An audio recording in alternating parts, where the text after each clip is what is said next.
Thank you for checking out Late Night Laz. Here's your host, Laz. You are now listening to the very best, the very elite, top-notch. You are listening to Late Night Laz. Welcome back. It's your boy Sachi, a.k.a. the Versace Python, a.k.a. King Rizzo, a.k.a. the Finesse Fish, a.k.a. the Penn State Duck. It's a whole lot of nicknames, but we ain't got a whole lot of time. I said I was going to drop an episode next week. I meant that shit. But man's got sick. And I want to tell you I got sick. I got sick. As in, like, I was hot and sweaty. But the minute I got out from under that goddamn blanket, I was shivering. And I damn near, anytime I even sat down for a second, I was going to pass out. When I was driving my car, felt like he was about to be at the pearly gates because I didn't think I was going to make it, y'all. This was that kind of flu that made you really want to write your last will, your last word, your last will and testament. This was that kind of flu. I don't know what the hell kind of flu this was, but I'm glad it's over. I was literally about to. Oh man, that last will and testament was right on my mind. All right. But, you know what I'm saying? The life did not stop. I did have to go back to work after a while. And then when I was at work, you know, doing my work thing or whatever, I had an epiphany. And this is what I'm going to talk about today. Not an epiphany, more so that a realization. And it kind of ties into an episode that I did last season in regards to different eras in R&B. But I'm not talking about a general genre this time around. I'm just talking about, an era in general. And I feel like we can all say that this era, it doesn't have a specific name. It does not have a specific name, right? I do believe from 2012 to about after the summer of 2015, the era concluded, right? Now, some people call this the swag era. Some people call this, you know what I'm saying, the, what is it? I don't know. This was the era where Tiger was all over the fucking era, where the last king snapbacks or snapbacks in general, foxtails, goddamn, everybody was motherfucking shuffling. You know, just it was a whole.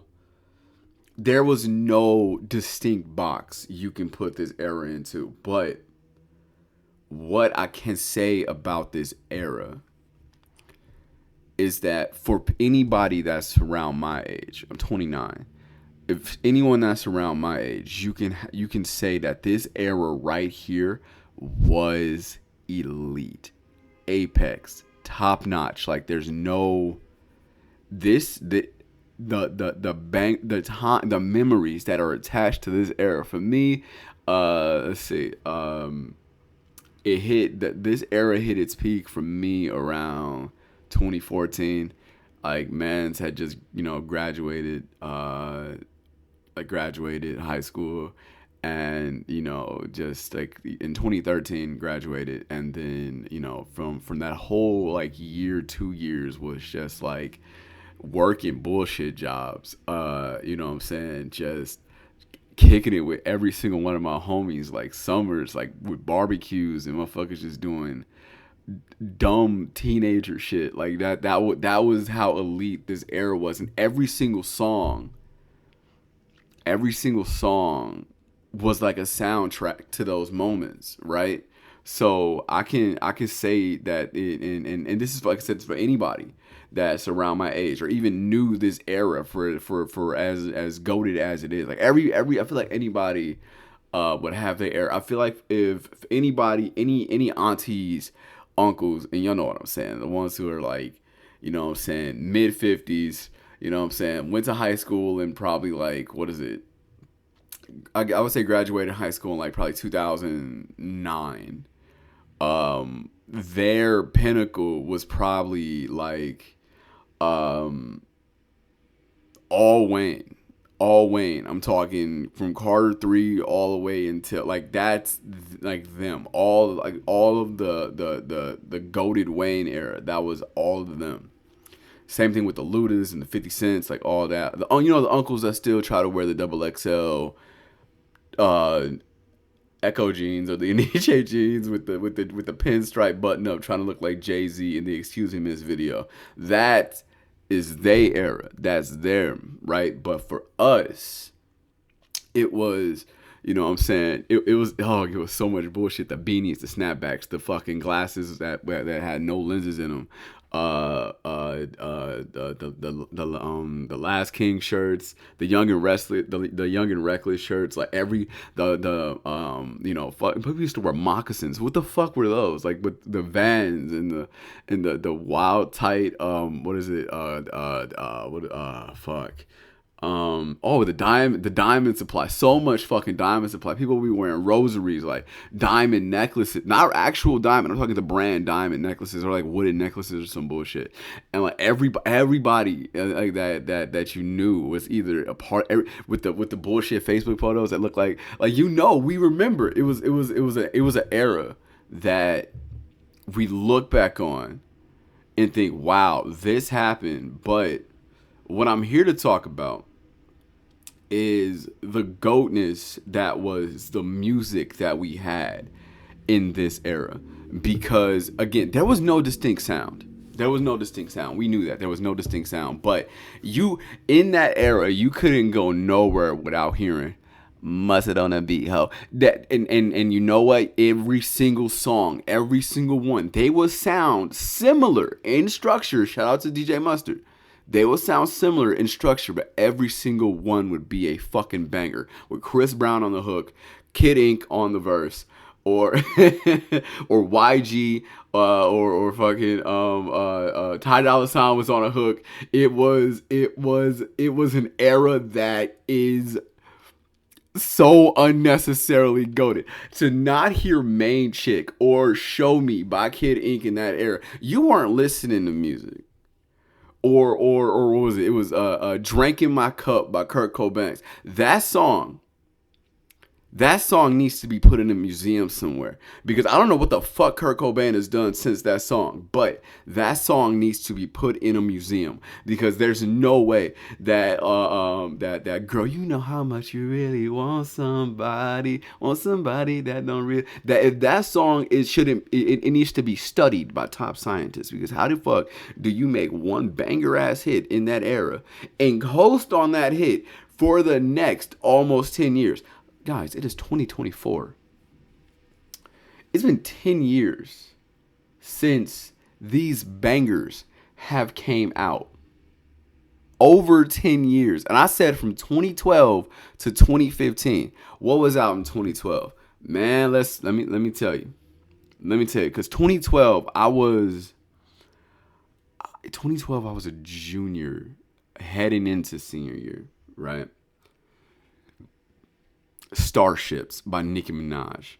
Lights, Elle Goulding. Fucking, I'm Sexy and I Know It by... Let me talk about LMFAO for a fucking second. LMFAO ruled every fucking... It was party rock anthem. Sexy and I Know It. Sorry for part. I think one of the albums was Sorry for Party Rocking Too Hard or some bullshit. They were elite. They're everywhere. The reason I got into dubstep music at that time was like LMFAO and Skrillex and Deadmau5. Every single, like, dude, these were the bangers. And bro, this was Take Care era Drake. Are we forgetting that this was Take Care era Drake? Headlines, bro. Marvin's Room. Are you kidding? This era needs to be studied by top scientists, not just Kirk. This whole era needs to be studied by top scientists. This is where Kanye West was absolutely at his apex. We're not talking about Kanye now. No. But Mercy, Kanye. Yeezus, Kanye. Right? Cruel Summer, Kanye. Right? This motherfucker, yay. Was this My Beautiful Dark Twisted Fantasy era, yay? Was this it? I swear, because I feel like no. Yeah, Yeezus came out in 2013. Life of Pablo that came out in 2016. I don't really count, but this is Yeezus era, yay. Okay, right? Cruel Summer was before that. Okay, so this motherfucker absolutely had the air with fucking Bound 2, Blood on the Leaves. This is back when I was still watching MTV. The MTV Video Music Awards. This motherfucker was on set. He brought out Blood on the Leaves and shut that motherfucker down. Shout out to Prince. Right? Shut it down. Okay, this era needs to be. This is when Young, Wild, and Free by Snoop. This was you couldn't be outside. You couldn't be outside without Young, Wild, and Free being heard at the highest volume. You know what everybody just smoking some shitty weed. Everybody smoking shitty weed and y'all just kicking it, y'all chilling. Like, bro, come on. Bro, Owl City. And I haven't even fucked with them since fucking Fireflies. But they came out with Good Time with Carly Rae Jepsen. And next thing you know, they're back in the, you know what I'm saying, back in the space. They're back there. Tyga, listen, bro. We need to pay Tyga his respects in this era. And I need y'all to really hear me when I say this. He was goated and godfathered in this era. Faded. You know what I'm saying? What is it? Rack City. Heisman 2 with Honey Cocaine. This man right here fell off so bad after this era. But when he was out here doing this era, nobody touched Tyga. He had the bangers. Him and Big Sean. Kid Ink, 2 Chainz, and let's not forget, Take Care era Drake. This motherfucker, and Snoop and Wiz. These motherfuckers had it locked in. Okay? Completely locked in. Depending on your circle. Okay, depending on your circle. Okay, but these 2012, these bangers right here, absolutely, positively, like, defined this year. Heart Attack by Trey Songz. Like, fucking Birthday Cake by Rihanna. And yes, there's a list right here in my hand. I know what I'm talking about. This is the year that T-Pain dropped 5 o'clock.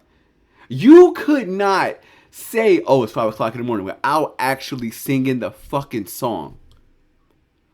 You could not. But this era also was defined by another fucking GOAT. Okay? And I love this woman. I wish she would drop another album. Rihanna Fenty, please step to the desk, because you are 1,000 times goated in this era. I'm pretty sure We Found Love came out in this era. You the One, Birthday Cake, Love Song with Future, right? Diamonds, motherfucker, Diamonds. The biggest song I heard at that moment by you. This song meant everything to us back in 2012. Having somebody yell "Shine Bright Tonight" at the top of your fucking lungs. It was immortalized. You were immortalized in this era. Tyga, Rihanna, Kid Ink, Chris Brown was solidified a whole lot more. Like, these are hell, even Adele came out with Someone Like You, Set Fire to the Rain. She came out with 21 around this time and etched her name in royalty. Anyone that came out around this time, they know that, you know, if you were grandfathered in after a while, but if you came out in 2012, for 2012 to 2015, if you came out during that time, you either had, it was 50-50. You had staying power, or you were going to have one banger and dip out. And the ones that I just listed, they had staying power. And yes, I'm including Tyga because he did come back out a couple years later. Staying power. And they did. They came and they stayed and they banged out classics. Right? It can't be just me.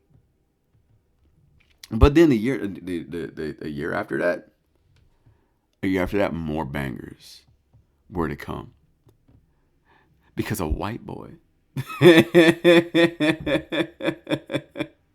Because this motherfucker from Seattle, Washington dropped a banger that would hit like no. I'm gonna pop some tags. Only got $20 in my pocket.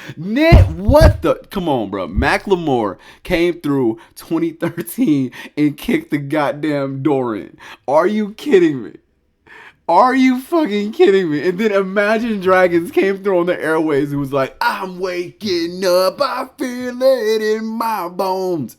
Enough to make my system. Come on, man. Come on, bro. Like, do you not know? Do you not remember? I know I do. This era from 22, there's no distinct name for it. Yes, the clothing was called swag. So they called it, they kind of united it as the swag era. But I don't think that this era in music has any distinct name. I would say like from probably 2000, like 2000 to like 2007. That was the Southern hip hop era, right? And then like that's also including the Wayne era in that. And then from like I think 2009 to 2016 was undoubtedly Drake's era. But there is, with all the collection of music that were to come out over these few years, there is no box you can put either one of them in because there was no distinct sound. It was only just the vibe, right? It was just because like when you got songs like Just Give Me a Reason with Pink and Nate Russ, you got Can't Hold Us with Macklemore and Ryan Lewis, Radioactive, Imagine Dragons. You got, When I Was Your Man, Bruno Mars. This is when country pop came out and tried to kick the door open. It slammed in their face a couple months later, but they had Florida Georgia Line with Cruise, right? Katy Perry came out with a monster hit in Roar, okay? Right, this is 2013. Taylor Swift dropped Red. Red, ladies and gentlemen. This I Knew You Was Trouble. We Are Never Ever Getting Back Together. Miley Cyrus came out and started twerking when We Can't Stop and then sat naked on a wrecking ball and sang her fucking heart out. The resurgence of Justin Timberlake took place in 2013. Do you remember that? Right? He took some time off after Future Sex and Love Sounds, and he came back with the 2020 Experience. Suit and tie, right? Mirrors, okay?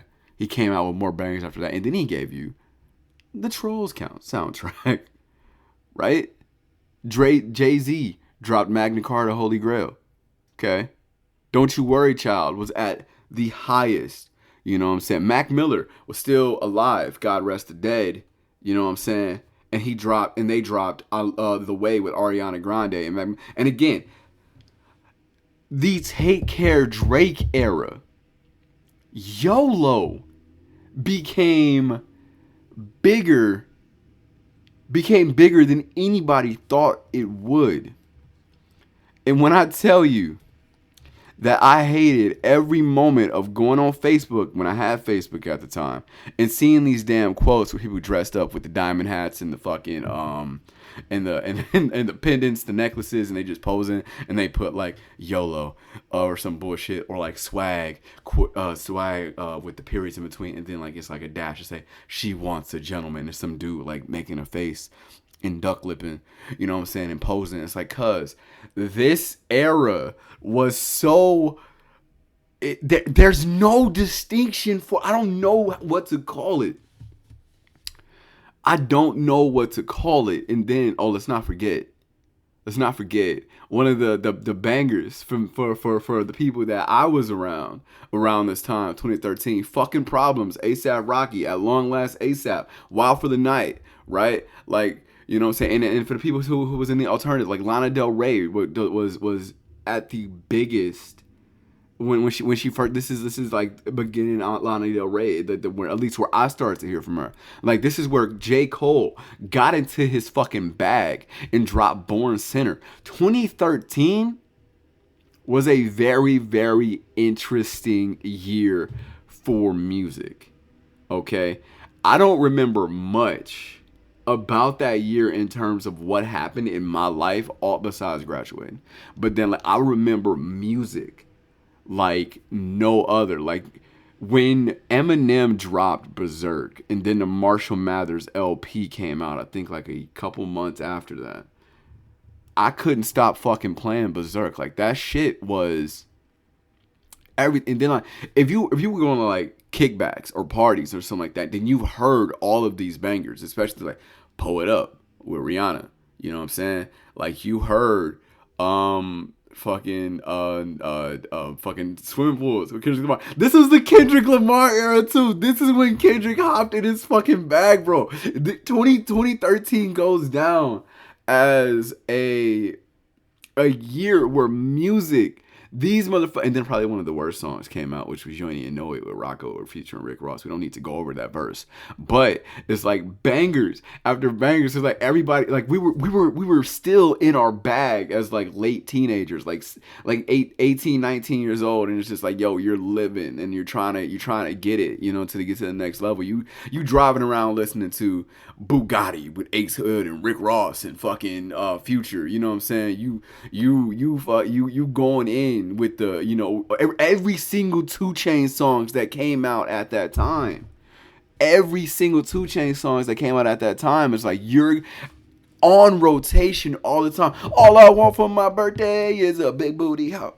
All I want for my birthday is a big booty house. Like that. Come on, man. I'm different. Yeah, I'm different. Or one of his, you know, one of his most goated songs with Mr. Aubrey Graham. You know what I'm saying? I said, fucking let's not miss shit. Like, bro, like, no lie, goes down as, like, that's gold standard 2 Chainz right there. And then he came out with Rapper Go to the League. You know what I'm saying? He came out with, you know what I'm saying, Pretty Girls Like Trap Music. That's a whole different era of 2 Chainz. 2 Chainz is still goated, right? But 2013 2 Chainz is a whole different level of beast. You feel me? That's just my opinion. All right?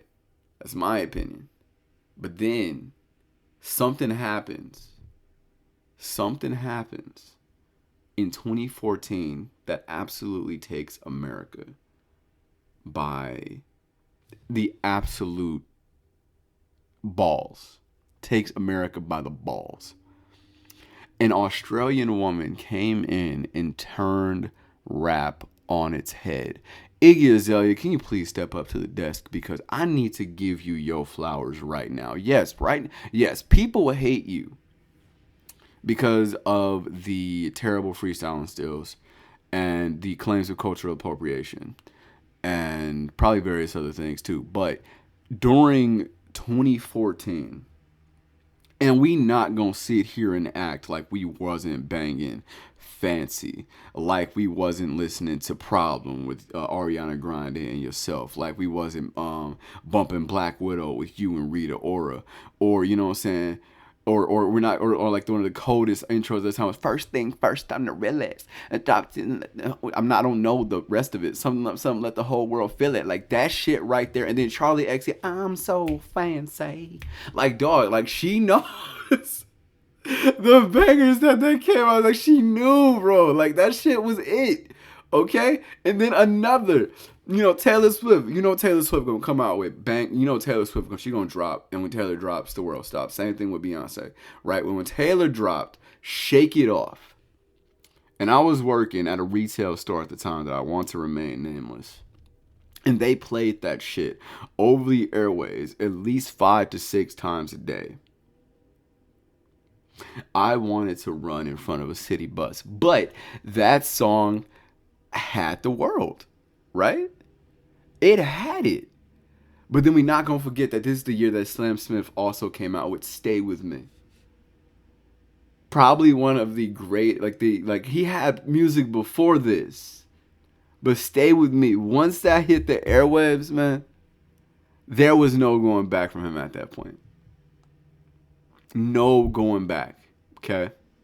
There was no going back, right? And then Lorde came out with Royals, okay? Sia came out with Chandelier. Bang Bang with Jessie J, Ariana Grande, and Nicki Minaj. Latch with Disclosure and Sam Smith. I told you, there's no going back. But then one man came out with an anthem for all of us in 2014. These hoes ain't loyal. My man's Chris Brown dropped a certified banger on our heads. It went crazy.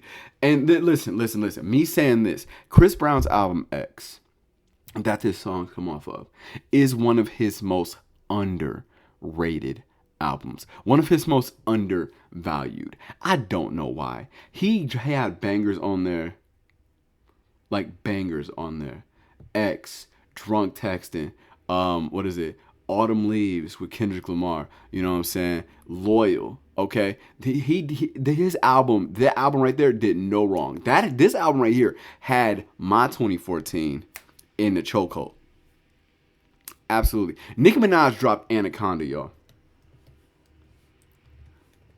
I'm gonna let that sit for a second. Nicki Minaj dropped Anaconda and had every single person at these kickbacks on Facebook thinking they shaking ass, but really they just moving their hips aggressively. She had the entire world thinking they can make that junk move.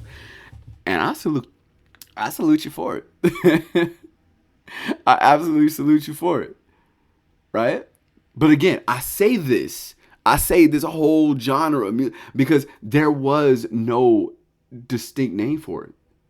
Every song that came out at this time, was absolutely just a banger in general.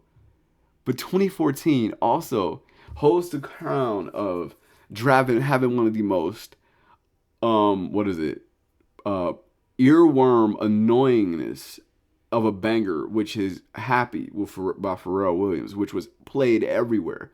It was an earworm, and it was always there, right? You had Hot Nigga with Bobby Smurda, okay?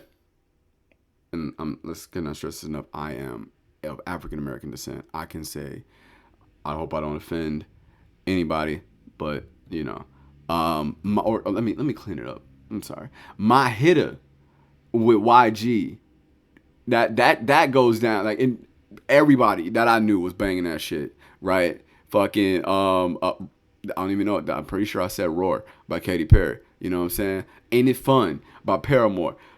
Miss Williams, if you fucking nasty.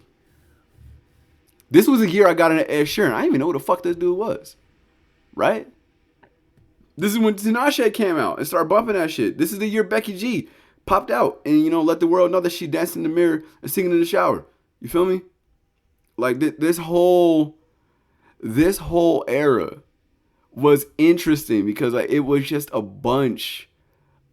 There was just a lot. It was a whole lot of vibing going on, right? It was a whole lot of vibing going on with no distinct sound, but it was all bangers. 23 with Michael Maiden and Miley Cyrus. Love this era, Miley. Don't know about everybody else, but I love this era, Miley Cyrus, because of what she what they say in the song?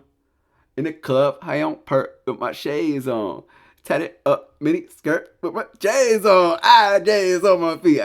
J's on my feet. Come on, bro. That shit was cold. This was Nothing Was the Same era Drake. And we not gonna forget that. I'm gonna close it off. Beyonce dropped this year too. Her with Drunk in Love and all that. Man, listen, that Beyonce album. I still listen to it. It's unskippable. That album is absolutely unskippable. That album is, and I will let it be known that I happily still listen to it. But this was Nothing Was the Same era Drake. Okay, started from the bottom. Drake. Hold On, We Going Home. Drake. Don't Think About It Too Much. Drake. Right? This was that Drake. This is when Drake was absolutely in his bag. This was, yo, I'm going to do this and I'm going to be the hardest motherfucker out here, Drake. I need y'all to hear me when I say that. Because we not going to get Nothing Was the Same era Drake ever again. ever. I don't think y'all hear me. We can get we can get new music from Drake, and it's gonna be good. It's gonna be worth listening to. It's Drake, but we're not gonna get this level of Drake ever again. We're not gonna get hungry for the top spot Drake ever again, ever, and that breaks my fucking heart, because that Drake, nothing was the same Drake. Take Care Drake. What is it? Thank Me Later Drake. Fucking So Far Gone Drake. We not getting that Drake no more. Enjoy the Drake we got now. You feel me? Because he gonna drop bangers. He gonna come out with shit. But we not gonna get that Drake no more. Okay. But then leaning over into 2015, this is kind of where the era starts to die out a little bit. Okay. But it still had so many bangers. So many. And when I tell you that 2015 has to go down as the most goated year in music, I mean that shit. This is why I love YouTube, because it's the closest thing to a time machine that we're going to get to. Ladies and gentlemen, one of the saddest fucking songs came out in 2015. Had me in tears, in shambles every time I listened to it. See You Again with Wiz Khalifa and Charlie Puth. Why the fuck y'all put that in a Fast and Furious movie? I'm supposed to be sitting here, tee-heeing and going, oh man, look at these cars. No, I'm in tears at the end of this movie because rest in peace, Paul Walker. Okay, and then we got Uptown Funk with Mark Ronson and Bruno Mars. You know what I'm saying? And that is was an annoying earworm of a song. It was played everywhere, all the fucking time. You could not escape it, but it was a banger, so you wasn't mad at it, because every time it came on, you gonna sing that shit and you gonna dance to that shit. You feel me? Watch Me Whip and Watch Me Nay Nay by Silento came out. And everybody was doing that shit. This is The Weeknd, and I'm stick right into this. The Weeknd had every single one of us in a fucking chokehold. Earned it. The Hills. I Can't Feel My Face. Worth it. When I tell you, this motherfucker right here had all of us in a chokehold with the beauty behind the madness. That goddamn haircut. This nigga, he knew he was in his bag in his entire era right here. And no matter what, every era of The Weeknd is going to be in his bag. He's going to drop certified classics. This is why I fuck with Abel. That's my dog right there. Please message me back on Instagram so we can collaborate. But this motherfucker had us all in a chokehold in 2015. And I love that for all of us, because we get a very consistent Weeknd. When he drops, you stop, you listen. It don't matter what the vibe is, whether it's nasty, red LED light vibes, it's late night drive vibes, or you just want to chill out vibes. Weeknd's got the vibe for that. Tell me I'm wrong. Okay? But then there was also more bangers that came out this year. Where Are You Now with Skrillex and Diplo featuring Justin Bieber. That had everybody, you know what I'm saying? Everybody just listening to and vibing out to that shit. You know what I'm saying? And then on Marion, Chris Brown and Jhené Aiko came out with another fucking banger. This motherfucker really said, and I quote, I might let that boy show for me, but he gotta eat the booty like groceries. When I tell you that everybody was trying to figure out, you ain't eating booty, is you? That was this era. Dude, I think I was working construction at the time when this song came out. And man, when I tell you, oh man, it was a very interesting one. Oh man, that year was such a fucking excuse me. This year was such a fucking, it was so much that came out, and every single one of them was so fire. I think it was the year that Sia came out with Chandelier, right? Demi Lovato had Cool for the Summer, you know what I'm saying? The Weeknd and Ariana Grande hopped out the cut with "Love Me Harder." You know what I'm saying? Rich Homie Quan with the ooh ooh ooh ooh ooh. Like, come on, bro. Like, it's this era right here. There is no touching it. There's no name for it. There is no name. There's absolutely no name for this era. Okay. This era, 2015, this era right here, this right here, this is when Meek Mill and Nicki Minaj had the entire had love and hip hop level drama. This was beef. This was a beef year between Meek Mill and Drake. This is Hotline Bling era Drake. This is back to back era Drake. There is no there is no way that this era does not go down in fucking history. It just doesn't. It doesn't though. There's no way that it does. This is the year where Big Sean and Drake came out. Big Sean came out. I don't fuck with you. And then Blessings with Drake and Kanye West, bro. You know what I'm saying? Ed Sheeran hit the scene. You know what I'm saying? And let me tell you something. Wow, man. What was the song? Man, it had me so sad, bro. Take Me Into Your Loving Arms, bro. That song had me. Man, what is the name? It's so good. Like, you still listen to it now, and like you still feel the same way you felt when you heard it before. That's that kind of song that is. You feel me? Ed Sheeran, follow me back on Instagram. Let's have a discussion. You know what I'm saying? This is What Do You Mean era Justin Bieber. This was no, was it Purpose? No, not Purpose. Was it Purpose? Was it Purpose? Was this Purpose era Bieber? Was it? Oh man, I gotta see, because it was this Purpose era. It was Purpose era Bieber. This Bieber era, bro. This era of Bieber, bro. The Sorry Bieber, the Love Yourself Bieber, the What Do You Mean Bieber.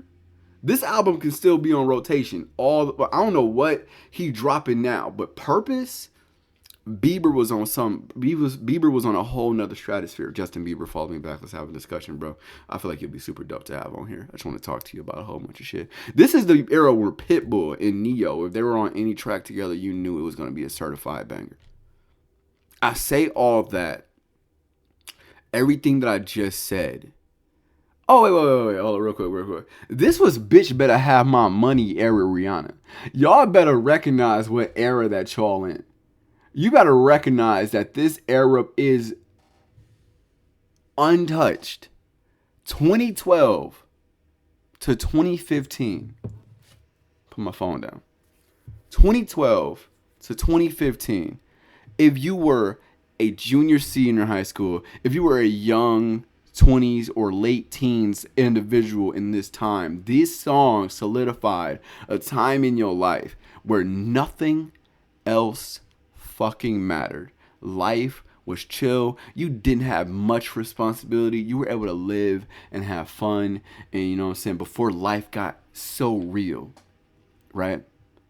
I remember when the era ended. That was around the time I had to really lock in and, you know, and I had to really look at life in a different sphere, and I couldn't, you know, enjoy it all the way I once did because I had responsibilities, and I now had to lock in and focus.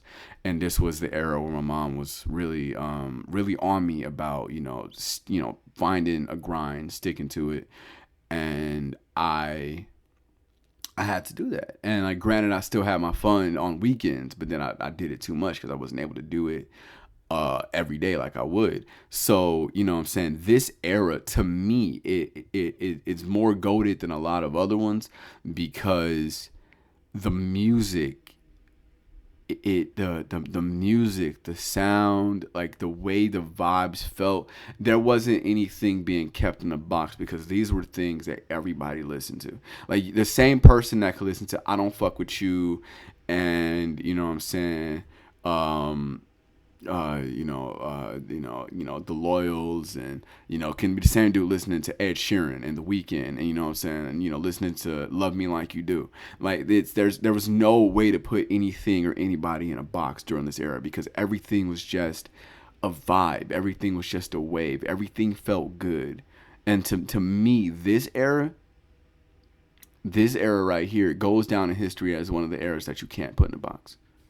Any other era you can, any other era you can attempt, but this one right here, to me personally, there's no way to make it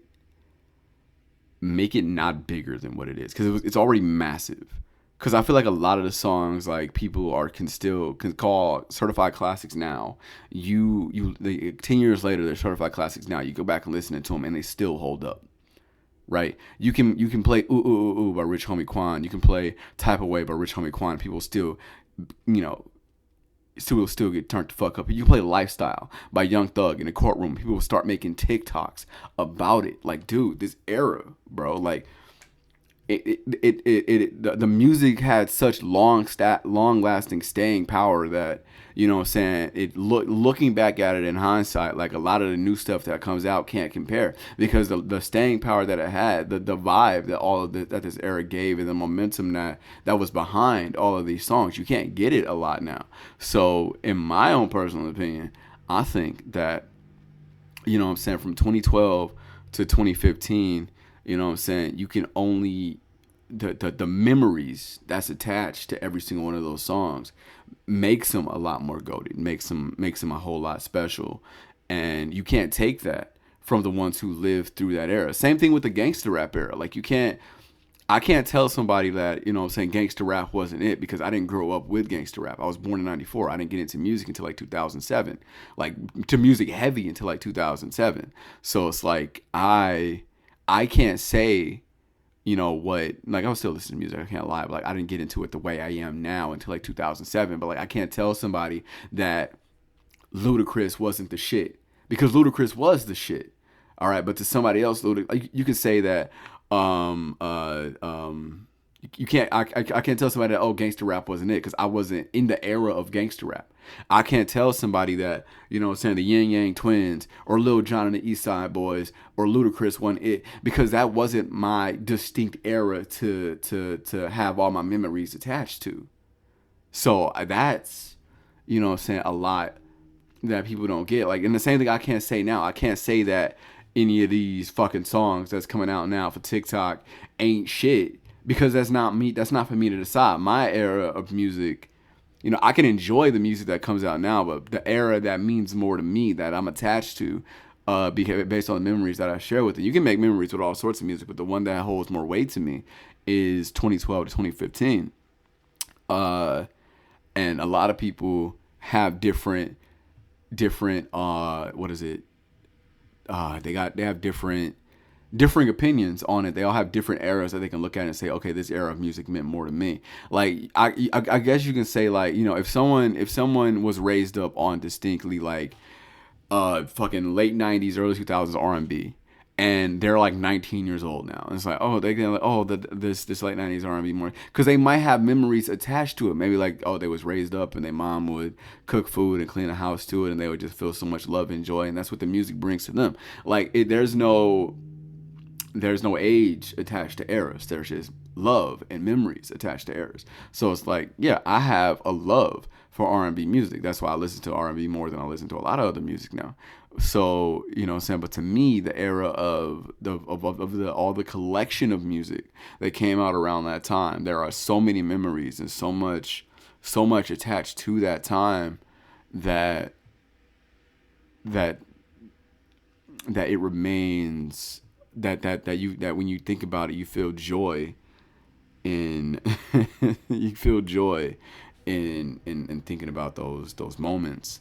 And that's my final thought on it. You can find me at Versace Laz, and on Instagram, TikTok, and, you know what I'm saying, like I said, Justin Bieber, message me. I would love to interview you. DJ Mustard, fucking message me. I would love to interview you. Just to talk about any and everything, man. I was actually thinking about this at work a couple of days ago. Like, I would love to interview Ray Shrimmer. I have no idea how I can make that happen. Sway Lee, Slim Jimmy.